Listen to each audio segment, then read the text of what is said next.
Module 4 Investigation 11 Bacteria Growth Connecting to Proportionality, Average Rate of Change, and Euler's Number. 1. A biologist observes that a tiny mass of bacteria in a petri dish is 50 micrograms.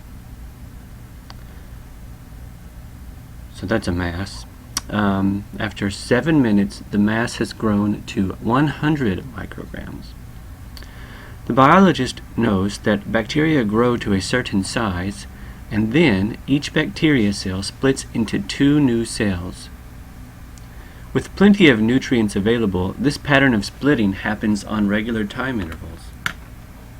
Suppose you had 3 identical petri dishes that each started with 50 micrograms of bacteria, and the mass of bacteria doubled every 7 minutes. What can you say about the total mass of bacteria for these 3 petri dishes compared to the mass of bacteria for just 1 petri dish?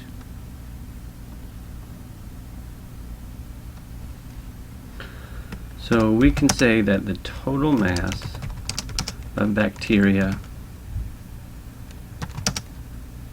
is 3 times the mass of the bacteria in 1 petri dish.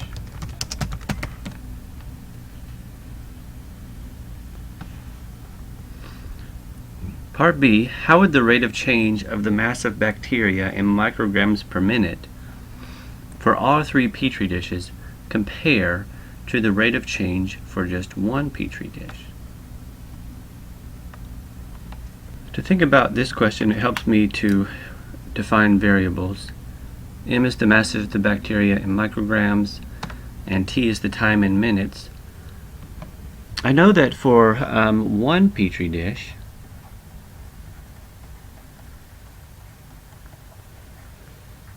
the rate of change is the change in mass over the change in time.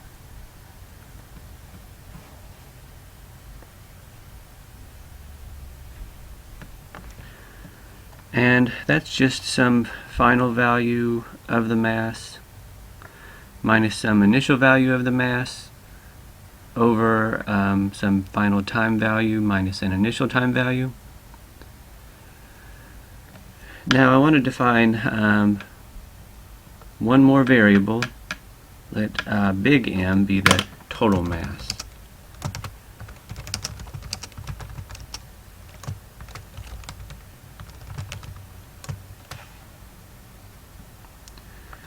Because this question asks us, how does the rate of change of the mass of bacteria in micrograms per minute for all 3 petri dishes compare to the rate of change for just 1 dish? So we've looked at 1 dish. Now if we consider 3 dishes,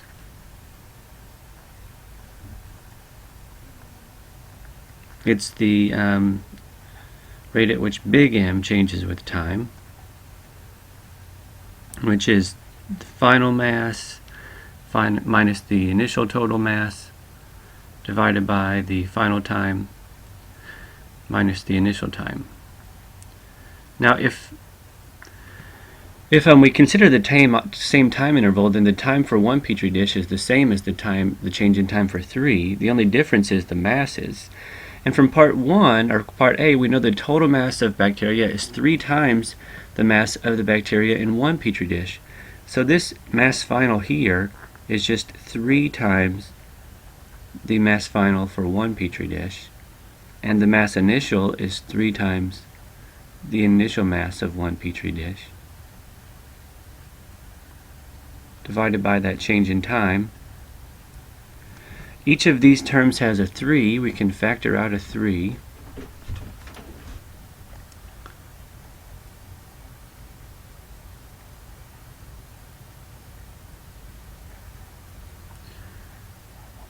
And then notice that we simply have 3 times the rate of change for 1 petri dish.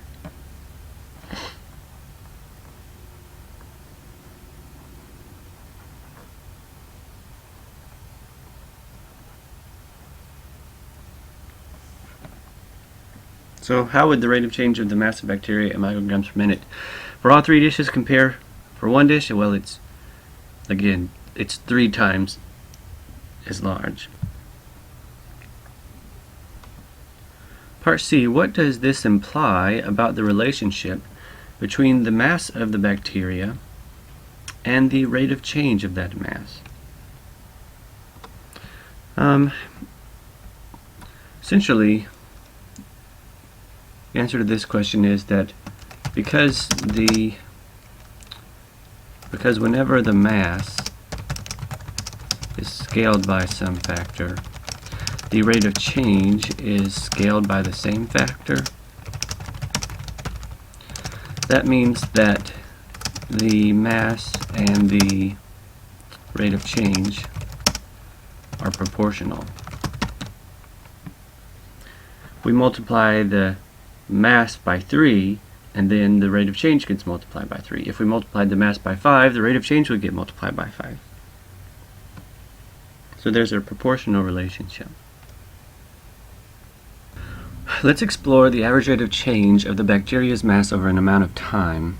Recall that the function for this situation is g of t equals 50 times 2 t over 7. So there's 50 as our initial population.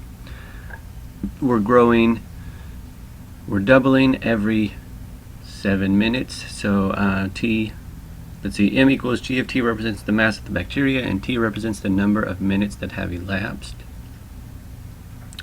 Complete the following table by calculating 1, the mass of the bacteria in micrograms relative to the number of minutes that have elapsed, and 2, the average rate of change for the change in mass of bacteria in micrograms per minute relative to the change over each of the 3-minute intervals.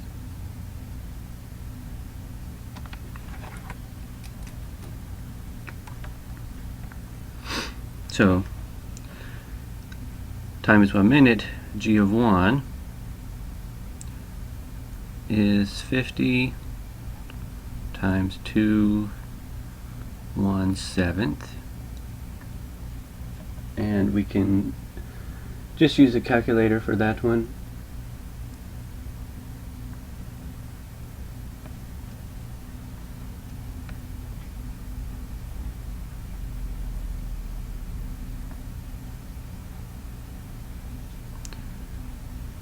That's how we'll calculate all of these. I'm going to go ahead and fill in that table.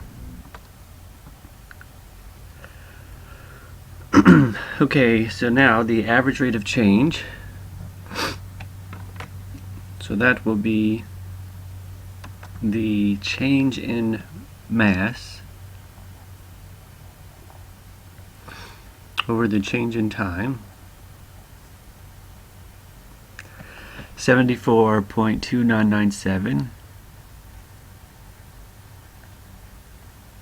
minus 55.2045,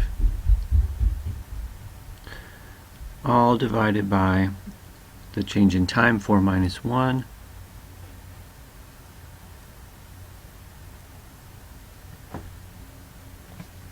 $6.36508. I'm going to go ahead and fill out the rest of this table.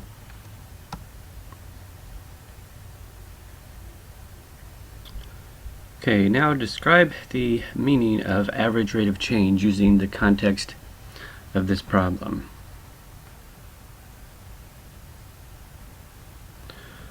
Well, for one, there's a rate of change of mass with respect to time.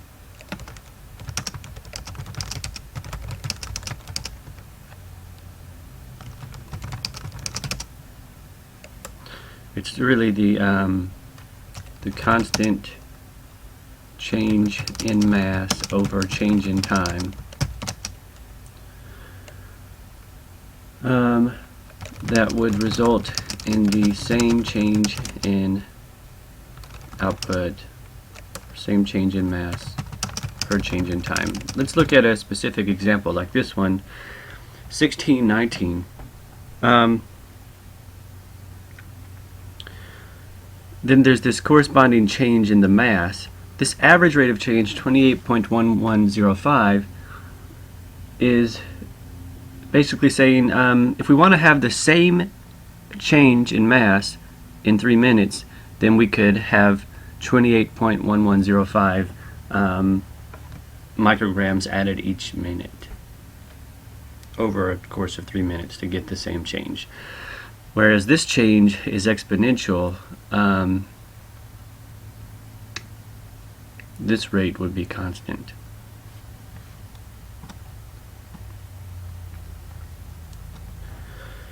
(3a) What is the growth factor for the average rate of change values in your table for successive 3-minute time intervals? Show your calculation. So the growth factor, that's just the number we multiply, say this number to get this one. So we could just divide 28.1105 divided by 20.886.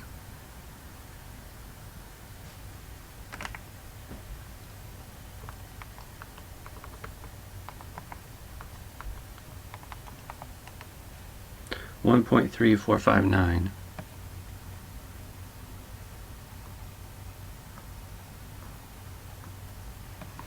If we divided any of these numbers, say 15.5183 divided by the previous one, 11.53, we get the same ratio, 1.3459.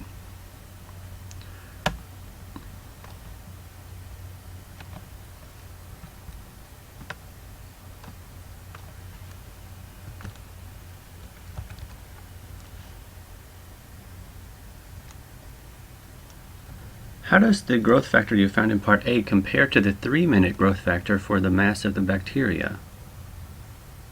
So the mass of the bacteria, what do we get? Like, what's the number that multiplies from one value to the next? So we can just take 100, divide by 74.2997. We could have taken any of these consecutive values, and divide to find the growth factor.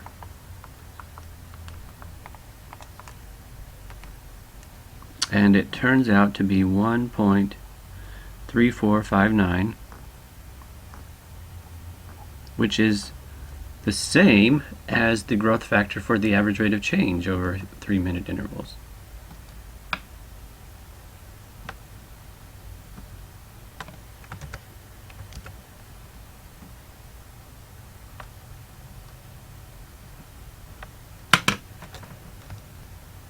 Part C, what is the constant of proportionality K formed between the average rate of change and the bacteria's mass at the beginning of each 3-minute time interval? So here's the mass in this second column, and so here's a beginning mass, then here's the average rate of change. What happens if we divide those two?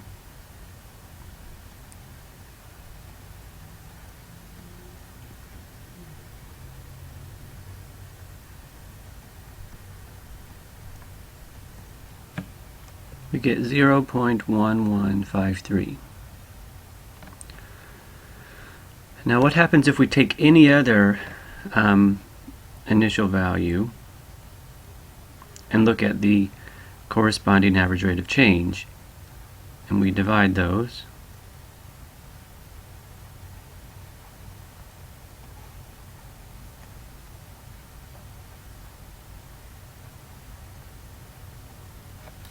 We get the same result. Meaning if we multiply 134.59 by 1 or 0.1153, we get 15.5183. If we multiply any of these initial values for the mass, we're going to find the corresponding average rate of change when we use that 0.1153 as our scale factor. So this is our constant of proportionality, K.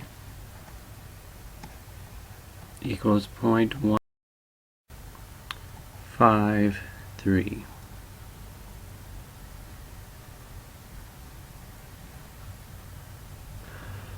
Number 4, what does it mean to say that the average rate of change shown in the table in question 2 is proportional to the mass?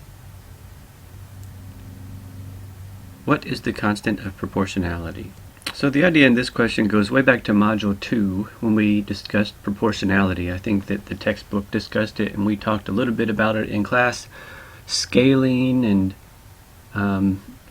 things like that. So take a look at what we found so far. Notice that, let's see, anytime we multiply the mass of bacteria by 1.3459, we get the 13 units later, and same thing here, when we multiply the average rate of change, we get by 1.3459, we increase there. Let's see, so those growth factors are the same. So in terms of proportionality,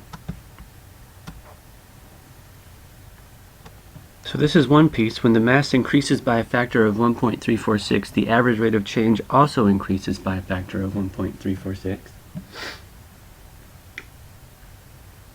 Also notice that we found the K was equal to 0.1153. So anytime we take the mass and we multiply by 0.1153, we get the average rate of change. So there is a constant ratio between the average rate of change in the bacteria's mass over each 3-minute time period and the bacteria's mass at the beginning of the time interval. The constant of proportionality is K 0.1153. Anytime we divide the average rate of change by the bacteria's mass, we get 0.1153.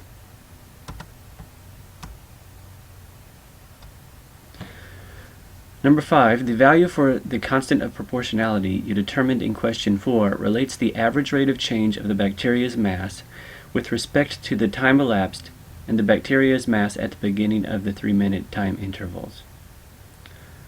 In this situation, however, the bacteria are continually growing and at every instant there is more mass. The rate is also greater. In these situations, we often need to explore the rate of change on as small of a time interval as possible. In calculus, this even leads to an idea about instantaneous rate. To get a sense of what is happening on very small time interval, nearly instantaneous, find the average rate of change and the corresponding constant of proportionality K for a short time interval of the first second of observation. That is, from t equals 0 minutes to t equals 1/60th of a minute. Give your answer in the same units we used for the rate above for easiest comparison, micrograms per minute.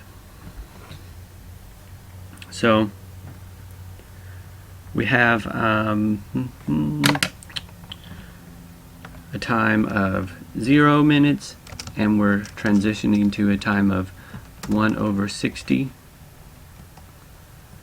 Now, we have a formula that relates these, and it was 50 t over 7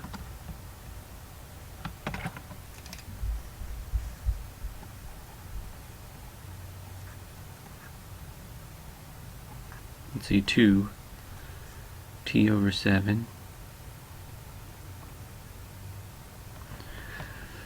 So note that if the time is 0, well, we just have 50. That's how much we start out with. And if the time is 1/60th of a minute, m of 1/60th is 50 2 to the 1/60th divided by 7. And this is equivalent to 52, 1/60 times 7, or 1/420. Think about that 7 is 7/1, flip and multiply. Let's put that in our calculators. Okay, so with the time is 160, the mass is 50.0826. But remember what we were looking for. Find the average rate of change. So the average rate of change on that interval, the change in the mass over the change in time, is 50.0826 minus 50 divided by 1 over 60.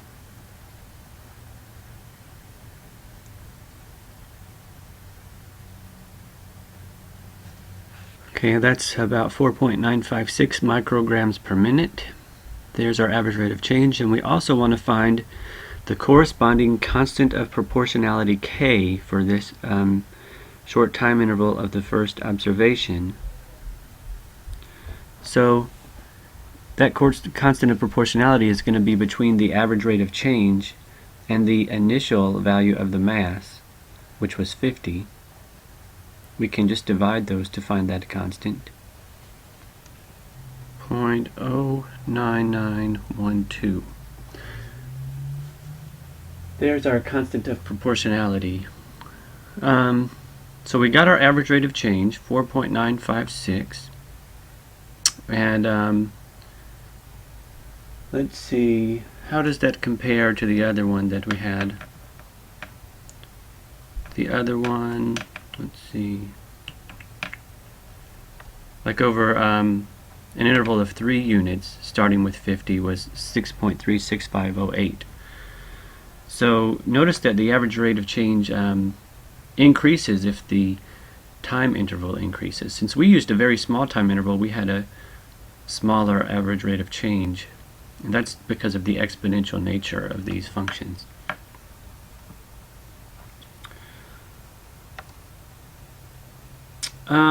Part B, what is the constant of proportionality between the average rate of change in micrograms per minute over 1 second time intervals and the mass of the bacteria at the beginning of these time intervals? That's what we just found here, 0.09912.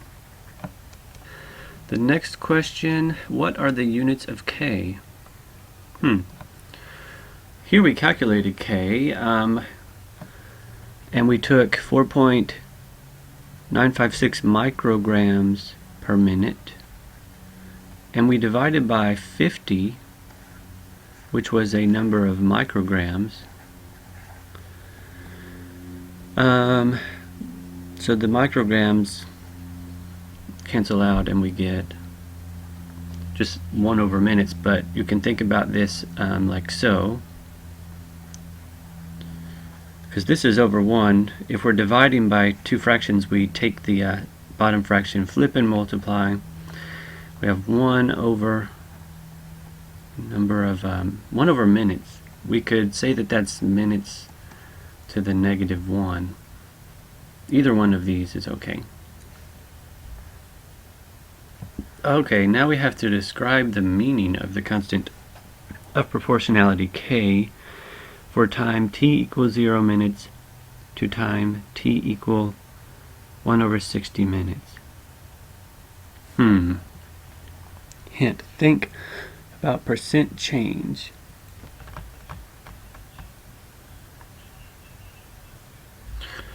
Remember in class we talked about the change in S over S initial. If we multiply that by 100, that gives us the percent change.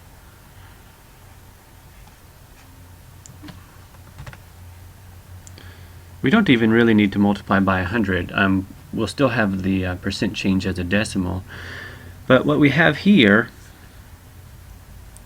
4.956 micrograms per minute, that was the change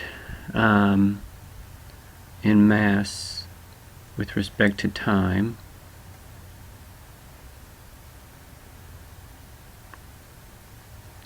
Divided by this micrograms, that was the initial mass.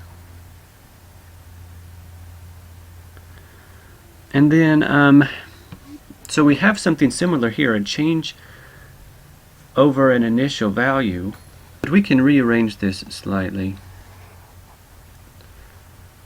Delta mass over delta T times 1 over mass initial,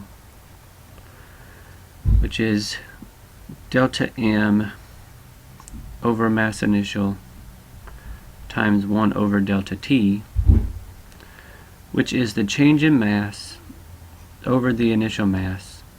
There's our percent change over the change in time. This is the percent change per change in time.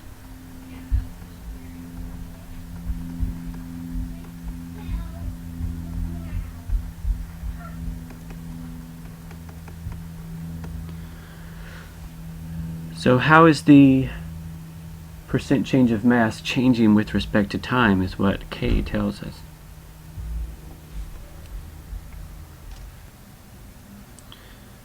Connecting average rate of change to Euler's number. Next to pi, Euler's constant, E equals 2.71828, is one of the most important constants in mathematics and science. This activity will help you see why Euler's constant plays such a critical role and appears nearly everywhere in nature. Since the units of k reduce to minutes to the -1, we might expect to multiply k by something with units of minutes in a formula. For example, time, t. In fact, doing so would bring the important constant k to the surface of an algebraic expression. Writing the equation of a line in point-slope form or slope-intercept form to highlight and make use of important quantities are simple examples of doing the same thing.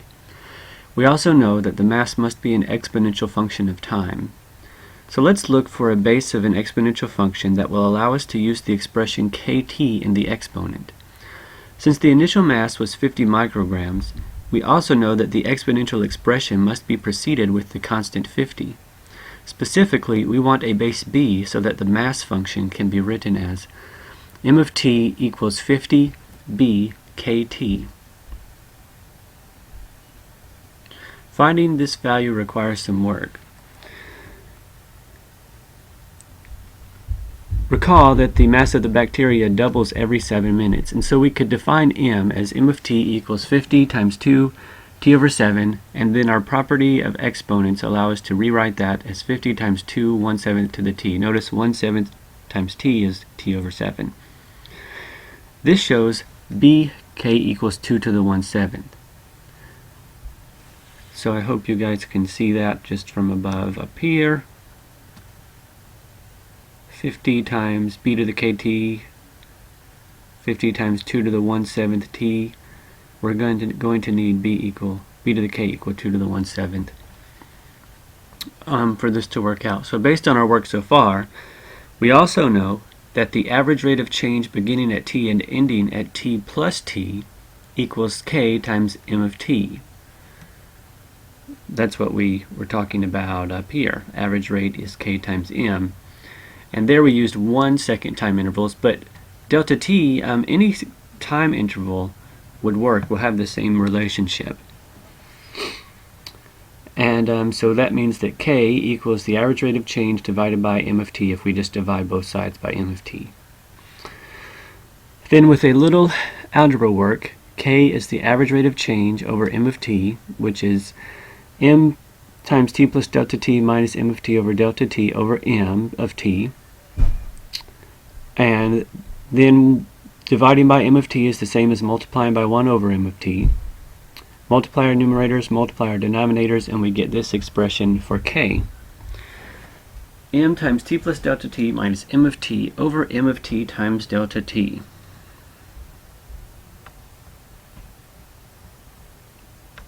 However, we can do more. We can continue to simplify k so that it directly relates k to and delta t for any value of t. So here we have k. Now remember that m was 50 2 to the 1/7 t, so m of t plus delta t, we're just replacing the t with a t plus delta t. Subtract m of t just as it is. Notice the almost complete precalculus for these two expressions except the t plus delta t in place of the t, divided by m of t over delta t. Okay, let's see, where were we? Let's see, dividing by delta t.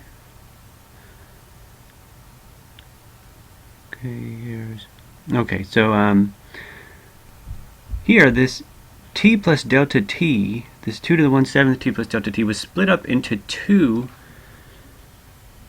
different factors because we're using this rule. A to the m plus n is a to the m times a to the n. So we use that rule.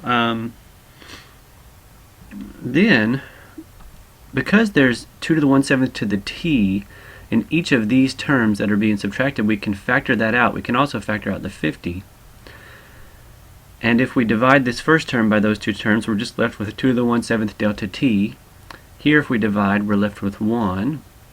Next, we can cancel out this 52 to the 1/7 t, 52 to the 1/7 t, and we're left with this expression for k. And we're going to look at what happens as the delta t approaches 0. We know that we can't divide by 0, but what happens if we get closer and closer to 0? So let's take a look at this table here.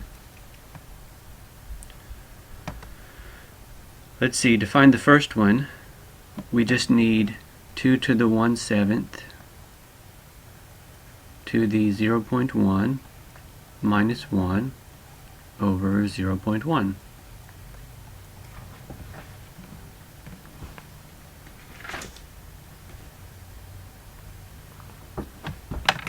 We get 0.09951290062.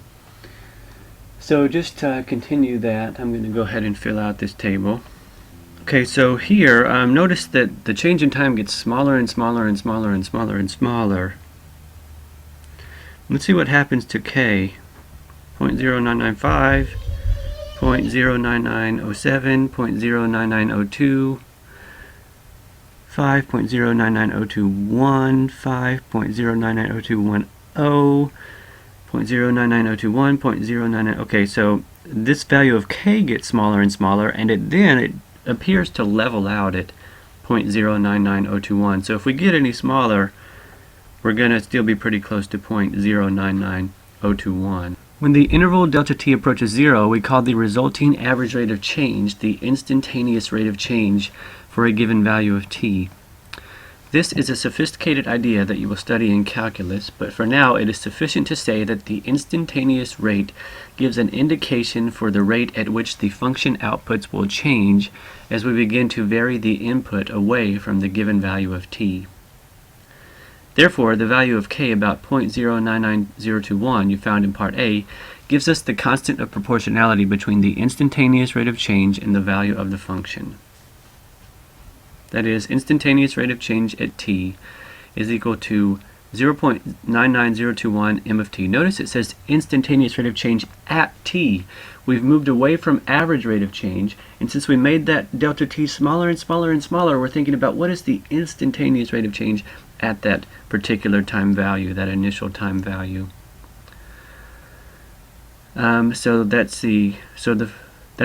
That holds for the continuous growth function m. Returning to our previous observation that b to the k equals 2 to the 1/7, we now know that b to the 0.09921 equals 2 to the 1/7. Use the equation b to the 0.09921 equals 2 to the 1/7 to solve for b. One way we could do this is to take the... okay, there's a pretty simple way to solve for this. So notice that b is what we need to solve for, and it's being raised to 99021.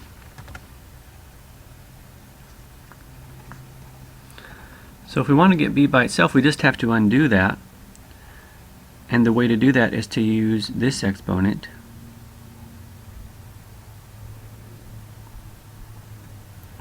So we want to make sure we raise each side to that exponent.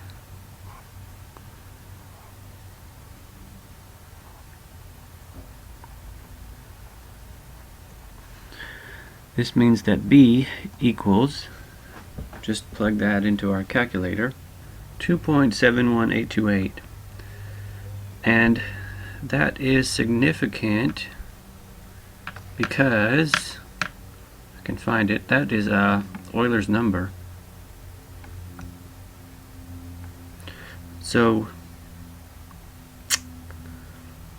let's see, so that's, the b is actually an e.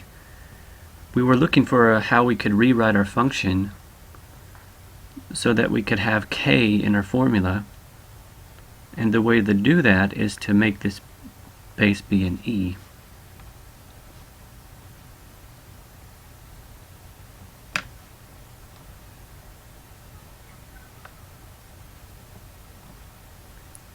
Oh, so what is significant?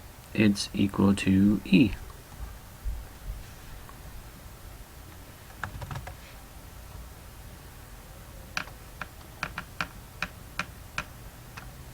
We have therefore discovered that a continuous exponential function can be defined interchangeably with f of t equals a times b to the t, or f of t equals a times e to the kt, where a is the initial value of the function, b is the 1 unit growth factor, and k is the constant of proportionality relating the instantaneous rate of change of the function at t with the value of the function at t.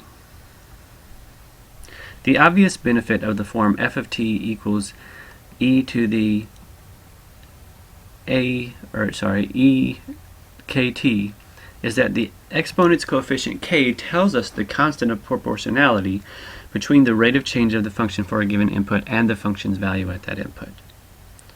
However, note that this does not directly show us the 1 unit growth factor. We will use this idea in the following problems. So this one gives us the 1 unit growth factor b, but this one gives us something else. It gives us the constant of proportionality, sort of like the slope-intercept form. That gives you the slope and the intercept, but the point-slope form tells you something else. Number 7, a city's population in 2008 was 1354700. From 2008 to 2011, the population increased by 3.62% per year. Then P equals f of t equals, etc. models the city's population t years since 2008. Rewrite the function in the form of f of t equals a e to the kt. This isn't too bad if we just go up to this idea here. The b is always e to the k. So here we know that b equals e to the k. That means that 1.0362 is e to the k. Now that means that the natural log of 1.0362 equals k. Just converting from one form to another. E is the base of this one, k is the exponent, and here's 1.0362. That means that we can rewrite our function f of t equals our initial value 1,354,700 e natural log of 1.0362. There's our k and a t. And if you wanted to use your calculator, you could figure out that that natural log of 1.0362 is about 0.0356. And so we have our function. Explain the benefit of this form of the function. Well, now we can see the constant of proportionality between the time and the rate of change. Okay, so I had to take a break from this lecture to think about this problem. Explain the benefit of this form of the function. So, it's all kind of explained right here. Recall that we have therefore discovered that a continuous exponential function can be defined interchangeably with f of t equals a times bt, or f of t equals a e to the kt, where b equals e to the k. A is the initial value of the function, of course, when t equals 0, and b is the 1 unit growth factor. And k is the constant of proportionality relating the instantaneous rate of change of the function at t and the value of the function at t. So this instantaneous rate of change is a new idea, unless you've taken calculus, because the derivative is the instantaneous rate of change of the function at t and the value of the function at t. And that's just the average rate of change for a point really small away, but you'll get into that more in calculus. Now it says here the obvious benefit of the form f of t equals a times e to the kt is that the exponent's coefficient k tells us the constant of proportionality between the rate of change of the function for a given input and the function's value at that input.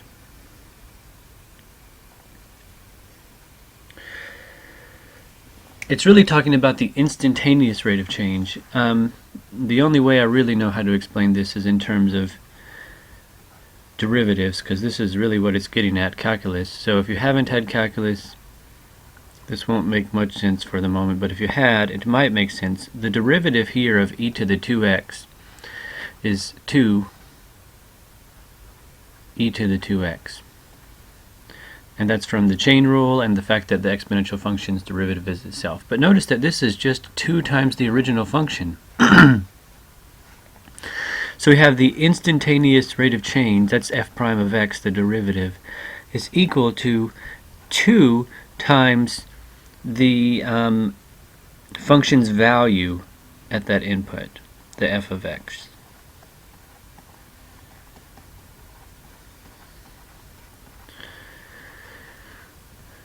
So this is the benefit of this form here. We know that the derivative, or the instantaneous rate of change, will be 0.0356 times the function value.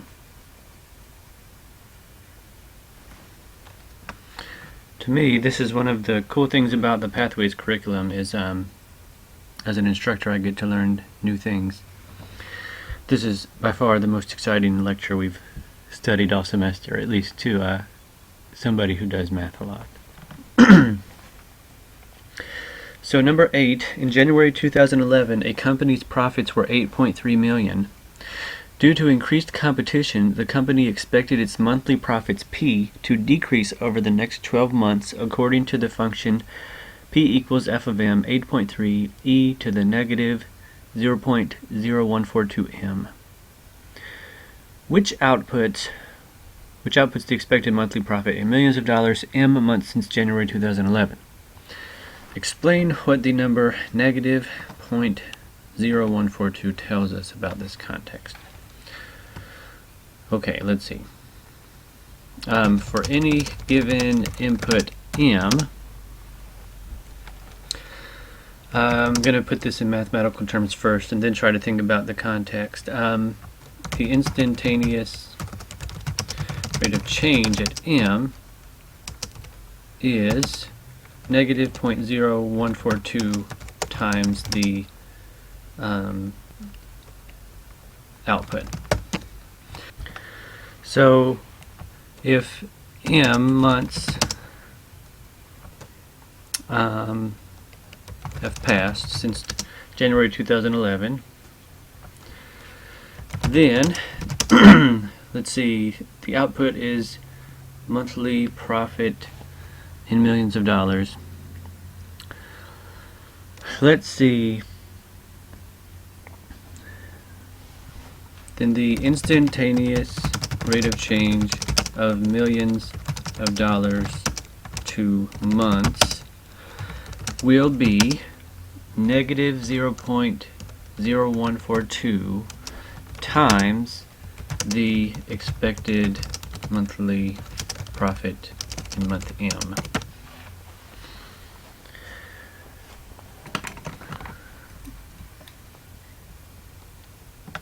So let me just draw a graph for a second, try to highlight this idea. So here we have just x and y axis. Really it's an m and a p axis. And we have a decreasing function, maybe something like this.